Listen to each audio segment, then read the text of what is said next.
Muy buen día para todos, bienvenidos. Mi nombre es Fabio Andrés Arevalo Rodríguez y como parte del proyecto de educación autónoma con base en una maestría en lingüística, estoy desarrollando estas actividades que tienen que ver con el aprendizaje de varios idiomas, con el aprendizaje de múltiples perspectivas culturales e idiomáticas.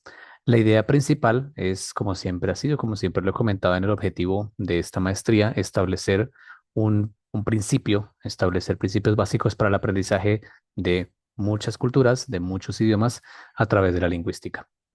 El ejercicio de hoy tiene que ver con una explicación sobre los tres sistemas de escritura sobre los que se soporta el idioma japonés. Los tres sistemas que muchos de ustedes ya conocen: hiragana, katakana y kanji.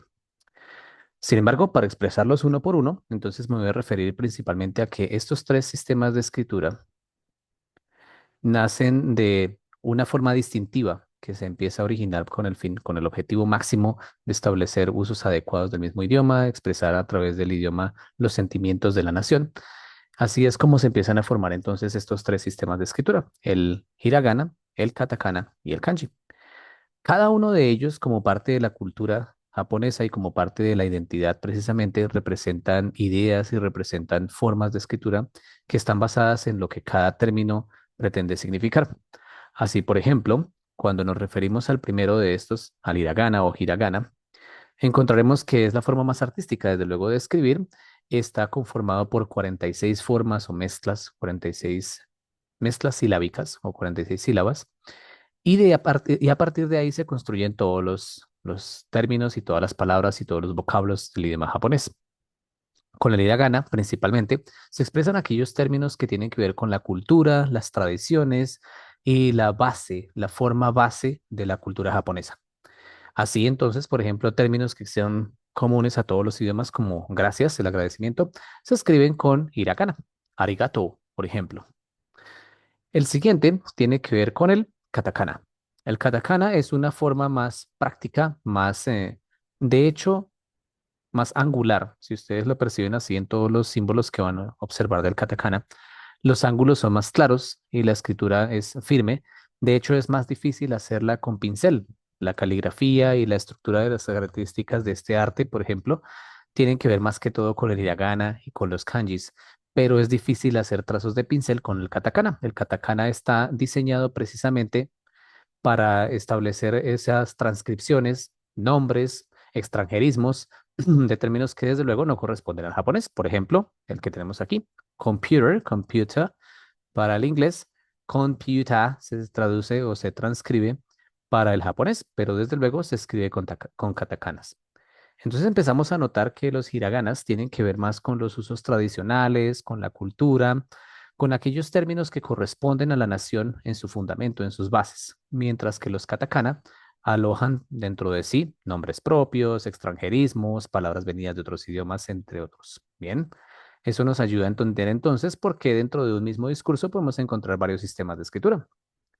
Bien, y el último tiene que ver con los kanji. Kanji provienen originalmente de la escritura china, de ahí que se llamen Hanyi o Kanji, que significa escritura china. Originalmente eran la escritura del japonés, pero luego, a partir de la creación de los hiraganas y katakanas, pues se desplazó su uso solamente a términos base, ¿no? O también a apellidos o a formas que nos ayudan a reducir muchos escritos en un solo símbolo. Es muy importante tenerlos en cuenta porque los kanji, por ejemplo, nos sirven para saber los nombres de algunas ciudades, distritos, de algunos lugares dentro del mismo Japón, ¿vale? Y se suelen utilizar precisamente para reducir el espacio de escritura. Es probable, por ejemplo, que encontremos términos largos que se pueden expresar en un solo símbolo: mizu, agua, pero con el símbolo que equivale en chino a shue, agua. ¿M? Y así sucesivamente. Entonces es importante que tengamos en cuenta que estos kanji son más elaborados, pero que se ven en los últimos años de estudio y que de hecho desde la perspectiva lingüística recomiendo aprender de último. Yo siempre les recomiendo a mis estudiantes, procuren empezar entonces desde las formas base, y si aplicamos este concepto al aprendizaje del japonés, pues entonces procuren aprenderlo desde el hiragana para entender las tradiciones, las bases, la cultura japonesa. Luego avanzarán a los katakana y por último la forma estilográfica más artística, que son los kanji. Bien.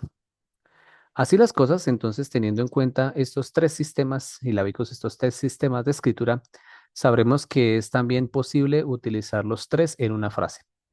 El ejemplo de la frase que está aquí, Watashi wa pasta ga suki desu, que es, me encanta la pasta, me gusta la pasta. Watashi, el primer pronombre está reducido a un kanji. Claro, se puede expresar con hiraganas, se puede expresar con katakanas, pero preferiblemente se utiliza el kanji watashi para referirse al primer pronombre, al pronombre yo.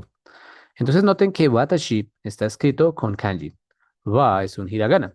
Pasta, que es pasta, está escrito con katakanas. Y todo esto dentro de una misma frase. Luego viene otro kanji, luego vienen más hiraganas. Entonces es posible que se mezclen, puesto que se expresan ideas diferentes. Y eso es algo muy importante que de paso se ha dicho a partir de este ejercicio de investigación autónoma que he hecho con base en el programa que podría llevar una maestría en lingüística. He podido establecer y que de hecho quiero retransmitir siempre que comento a mis estudiantes. Abrir nuestra mente a aprender un idioma es justamente eso, empezar a explorar que no todo tiene una equivalencia exacta entre idiomas, sino que estamos dispuestos a encontrar formas que no conocemos en nuestros propios alfabetos, formas que no conocemos en nuestra propia perspectiva cultural. Así entonces, les recomiendo siempre que dispongan su mente. El aprendizaje de un idioma implica el aprendizaje de otra cultura, ¿no? Implica el aprendizaje y de hecho la puesta en perspectiva, porque debemos ser conscientes de que todo, no todo va rectilíneo, sino que tenemos muchas perspectivas, muchas culturas en cada idioma que podamos aprender. Bien, como conclusión, para el japonés específicamente, entonces, tres sistemas de escritura. Hiragana como una base gramatical muy establecida y con los conceptos más tradicionales de la cultura. Katakanas para las palabras extranjeras, incluso para transcripciones de nombres. Mi nombre, por ejemplo, se transcribirá con katakanas. Y kanjis para conceptos más significativos, más profundos, usualmente también apellidos nativos, apellidos japoneses, nombres de ciudades, ¿ven? Eso que nos hace pensar más en la profundidad de de la cultura y de la civilización. A todos, muchas gracias. Arigato.